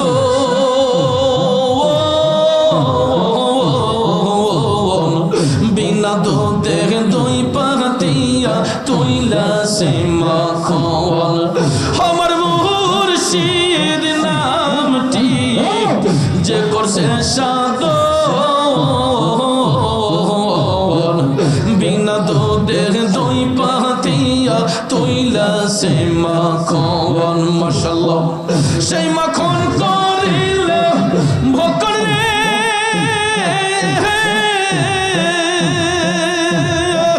সেই মাখন করিলে ভোকর ভব খুদা রবে না তোর ভব খুদা রবে না লোহা রে বানাইলো কাঞ্চা সোনাই আমার দয়াল পরশ মনি গো মুর্শিদ পরশ মনি গো লোহা রে বানাইলো কাঞ্চা সোনা আল্লাহ আল্লাহ আল্লাহ আল্লাহ আল্লাহ আল্লাহ আল্লাহ আল্লাহ আল্লাহ আল্লাহ হৃদ কমলে যখন ফুটবে ফুল গানব মরা মন চোরা তোর হইব রে আকল ওরে হৃদ কমলে যখন ফুটবে ফুল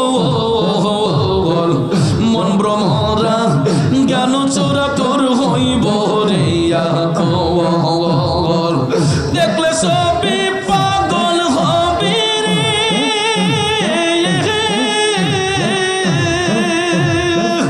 দেখলে সবই পাগল হবে কারো মানা শুনবে না তুই কারো মানা শুনবে না লোহা রে বানাইলো কাঞ্চা সোনা দয়াল পরশ মনি গো মুর্শিদ পরশ মনি গো লোহা রে বানাইলো কাঞ্চা সোনা দয়াল পরশ মনি গো মুর্শিদ পরশ মনি গো লোহা রে বানাইলো কাঞ্চা সোনা মারহাবা আমি মরলে তুমি দেখা যাইও ও প্রাণের মুর্শিদ গো আমি মরলে তুমি দেখা যাইও গোলাপের জল না ছিটাইও রে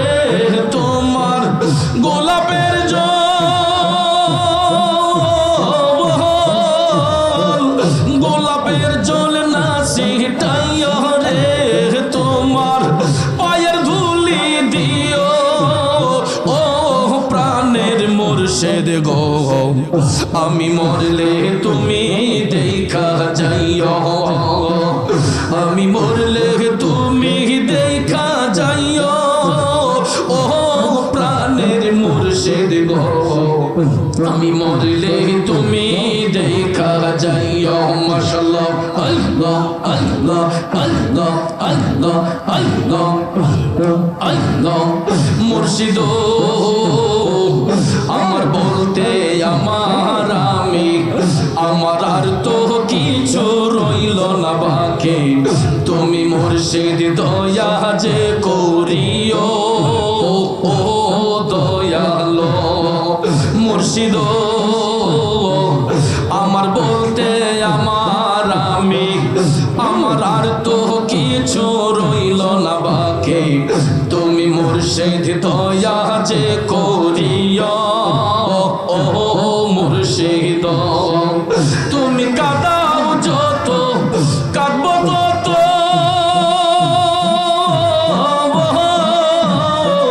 কাঁদাও তোমার ইচ্ছের মতো গো, তুমি কাঁদাও যত কাঁদব তত,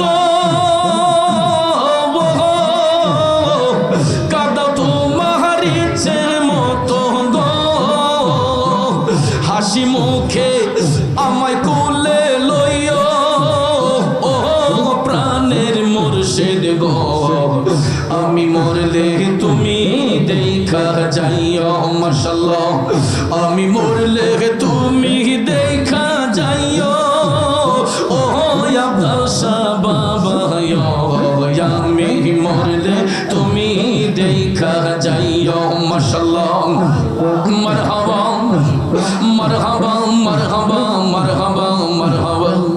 মুর্শিদ আছে বাকি দেব বাকি নাই, আমার বলতে আমার আমি, আমার ছবি তুমি বুইঝা লইও, ও আব্দুল শাহ। মাশাআল্লাহ, মারহাবা দয়ালো আছে বাকি দেব বাকি নাই, আমার বলতে আমার আমি, আমার ছবি তুমি বুইঝা লইয়া, ও মুর্শিদ। মারহাবা মাশাআল্লাহ, নিদান কালে পার করিয়া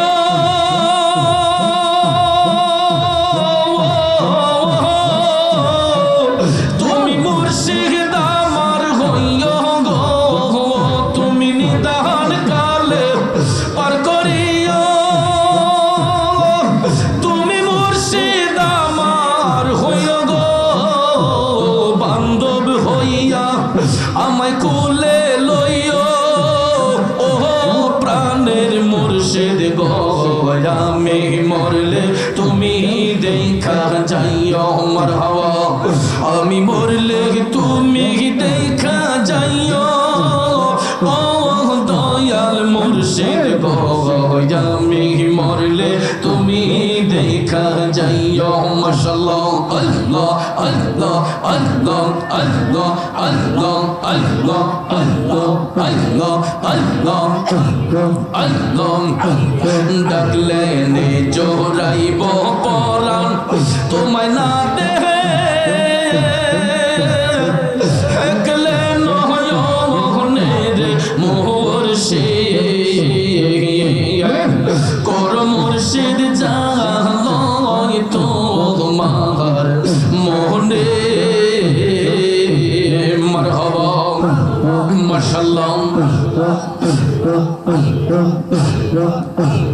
ডাকলে নে জোরাইব পরাণ, তোমায় না দেহে একলে নয়নের মুর্শিদ, কর মুর্শিদ জালয় তোমার মনে। মাশাআল্লাহ, তুমি হইলা অন্তর্যামী দয়াল, আমি হইলাম ফানায়া, তুমি হইলা অন্তর্যামী দয়াল, আমি হইলাম ফানায়া, আমার মাঝে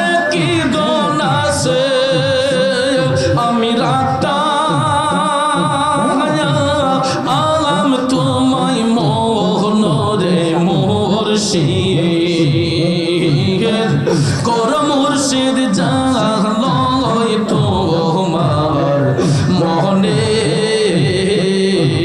মাশাআল্লাহ ঘরে ঘরে প্রেম বিলাইলা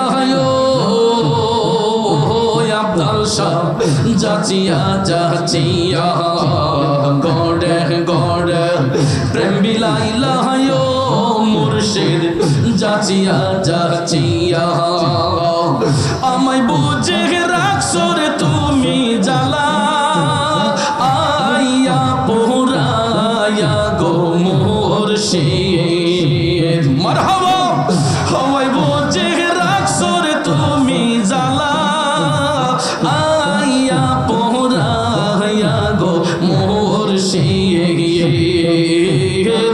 কর মুর্শিদ জালয় তোমার মনে ডাকলে নিজরাইব পরাণ তোমায় না দে একলে নয়নে রে মুর্শিদ মাশাআল্লাহ কর মুর্শিদ জালয় তোমার মনে মারহাবা সুবহানাল্লাহ ওয়ালহামদুলিল্লাহ লা ইলাহা ইল্লাল্লাহ লা ইলাহা ইল্লাল্লাহ লা ইলাহা ইল্লাল্লাহ লা ইলাহা ইল্লাল্লাহ লা ইলাহা ইল্লাল্লাহ হাসবি রাব্বি জাল্লাল্লাহ মা ফি কলবি গায়রুল্লাহ হাসবি রাব্বি জাল্লাল্লাহ মা ফি কলবি গায়রুল্লাহ নূর মুহাম্মদ সাল্লাল্লাহ লা ইলাহা ইল্লাল্লাহ আল্লাহু আল্লাহু আল্লাহু আল্লাহু লা ইলাহা ইল্লাল্লাহ লা ইলাহা ইল্লাল্লাহ লা ইলাহা ইল্লাল্লাহ বালাগাল উলা বিকামালিহি কাশাফা তুজা বিজামালিহি হাসনাত জামিউ খিসালিহি সাল্লু আলাইহি ওয়া আলিহি বালাগাল উলা বিকামালিহি জামি জামালিহি হাসনাত জামিউ খিসালিহি সাল্লু আলাইহি ওয়া আলিহি আল্লাহু আল্লাহু আল্লাহু আল্লাহু বালাগাল উলা বিকামালিহি কাশাফা তুজা বিজামালিহি হাসনাত জামিউ খিসালিহি সাল্লু আলাইহি ওয়া আলিহি আল্লাহু আল্লাহু আল্লাহু আল্লাহু লা ইলাহা ইল্লাল্লাহ মুহাম্মাদুর রাসূলুল্লাহ সাল্লাল্লাহু আলাইহি ওয়াসাল্লাম একটা জবানও বন্ধ রাখবেন না চিৎকার মেরে বলি মারহাবা দয়াল নবী মায়ার নবী দয়াল নবী মায়ার নবী নবী কোথায় রইলেন সহিয়া দেখা দিন গো নূরের নবী একবার আসিয়া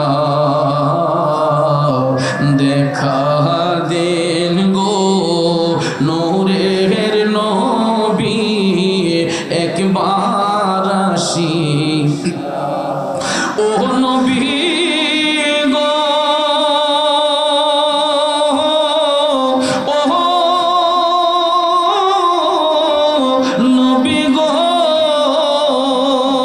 নবী আপনার কথা মনে হইলে গো নবী বুক ভাই সাজাই নয়ন জ্বলে আমার বুক ভাই সাজাই নয়ন জ্বলে নবী কেমনে থাকি সহিয়া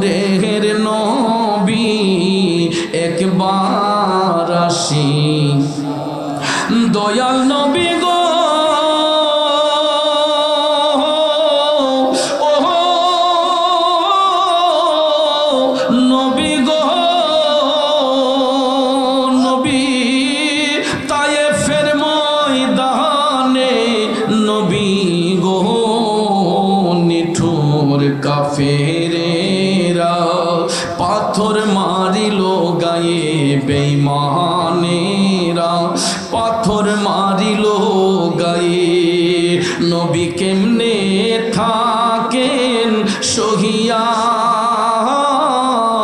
দেখা দেন গো নূরের নবী গোলাম জানিয়া দেখা দেন গো মায়ার নবী স্বপ্নে আসিয়া। সকলে বলি মারহাবা। যাক, দেখতে দেখতে রাত 1টা ওভার হয়ে গেছে, আমরা আর সামনের দিকে যাব না। আপনাদের জন্য কমিটির পক্ষ থেকে তাবারুকের ব্যবস্থা করা হয়েছে। যেহেতু খিচুড়ি তাবারুক, আমরা নীরবে নিস্তব্ধে, কোনো গ্যাঞ্জাম নয়, পর্যাপ্ত পরিমাণ তাবারুক আছে, শৃঙ্খলা